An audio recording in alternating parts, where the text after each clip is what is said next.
Ya, Assalamualaikum warahmatullahi wabarakatuh. Halo semuanya, teman-teman dari Agribisnis. Perkenalkan, kami dari kelompok 5 ingin mempresentasikan hasil kerja kami terkait tugas mata kuliah Survei dan Desain Pengambilan Sampel mengenai review jurnal. Ya, untuk selanjutnya anggota kelompok kami, anggota kelompok 5 terdiri atas Denisha Minahyu Ramadhani dengan NIM A1G023004. Kemudian Aina Salsabila dengan NIM A1G023006. Kemudian Putra Rahmat Santoso dengan NIM A1G023009. Kemudian saya sendiri Fajar Ramadan Akbar dengan NIM A1G023013. Dan yang terakhir adalah Alvina Dian Nova dengan NIM A1A022021. Ya, untuk selanjutnya terkait jurnal yang akan kami gunakan dalam pembahasan kali ini merupakan jurnal Agrinesia volume 2 nomor 1 tahun 2017 dengan halaman yang akan kami gunakan itu halaman 66 hingga 73. Adapun judul jurnal yang akan kami gunakan yaitu Peran Kelompok Tani dalam Peningkatan Pendapatan Petani Padi Sawah di Desa Iloh Heluma, Kecamatan Tilong Kabila, Kabupaten Bone Bolango. Dengan penulisnya sendiri yaitu Eka Mawarni, Mahludin Baruwadi, dan Irwan Bempah. Ya, untuk pembahasan selanjutnya terkait metodologi penelitian akan saya serahkan ke Mbak Alvina. Selanjutnya, metodologi penelitian dalam jurnal ini diketahui bahwa jumlah populasi sebanyak 160 petani dan jumlah sampel sebanyak 32 petani. Menggunakan metode penelitian yaitu metode survei, teknik penarikan sampel menggunakan purposive sampling, dan teknik pengambilan sampel menggunakan systematic sampling. Yang pertama ada metode penelitian, di mana pada jurnal ini menggunakan metode survei dengan data yang diperoleh dari data primer, yaitu ditanyakan langsung kepada petani, dan juga data sekunder yang didapat dari sumber lain yang telah ada sebelumnya. Metode survei menurut Neumann Lawrence merupakan penelitian kuantitatif. Dalam penelitian survei, peneliti akan menanyakan ke beberapa orang responden tentang keyakinan, pendapat, karakteristik suatu objek, dan juga perilaku yang telah lalu atau yang sekarang. Metode penelitian survei berkenan dengan pertanyaan tentang keyakinan dan perilaku dirinya sendiri.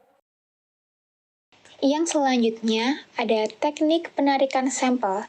Nah, berdasarkan jurnal yang kami ambil, teknik penarikan sampel yang digunakan menggunakan purposive sampling atau secara sengaja.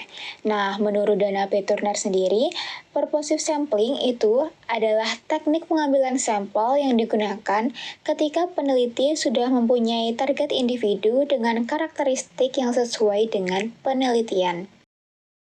Nah, pada jurnal diketahui bahwa dalam penarikan sampel lokasi itu menggunakan teknik purposive sampling atau secara sengaja dengan pertimbangan bahwa daerah atau desa Iloh Heluma, Kecamatan Tilong Kabila, Kabupaten Bone Bolango, sebagian besar penduduknya bekerja pada sektor pertanian, terutama usaha tani padi sawah.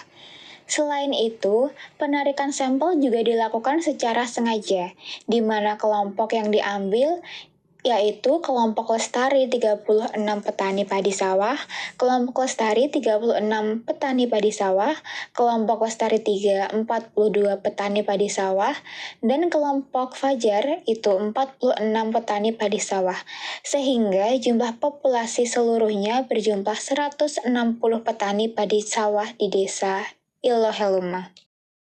Kemudian ada kelebihan dan kelemahan purposive sampling. Kelebihan yang pertama, tujuan dari penelitian cenderung mudah tercapai. Kemudian yang kedua, lebih efisien. Ketiga, efektif untuk mengeksplorasi situasi yang lebih bersifat kemasyarakatan.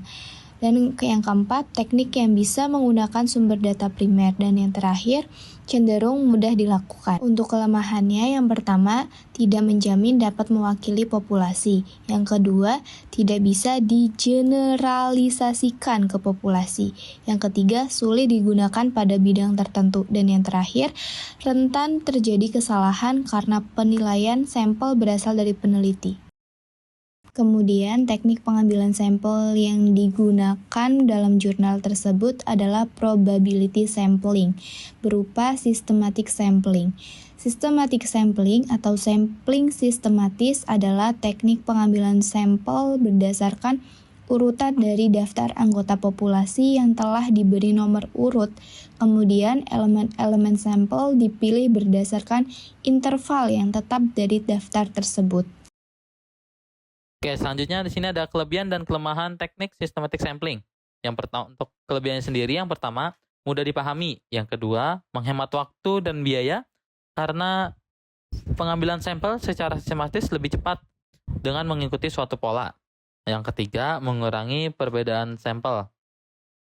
Ya, jadi pengambilan sampel sistematis dapat mengurangi perbedaan sampel karena pola yang teratur menurunkan resiko pengambilan sampel yang terlalu terfokus pada satu bagian kelompok.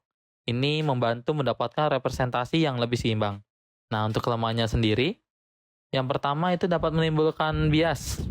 Nah, jadi terdapat resiko bahwa jika terdapat tatanan atau tren tersembunyi dalam populasi, maka pengambilan sampel secara sistematis dapat menambah bias. Yang kedua, beresiko manipulasi data. Yang ketiga yaitu peka terhadap pola.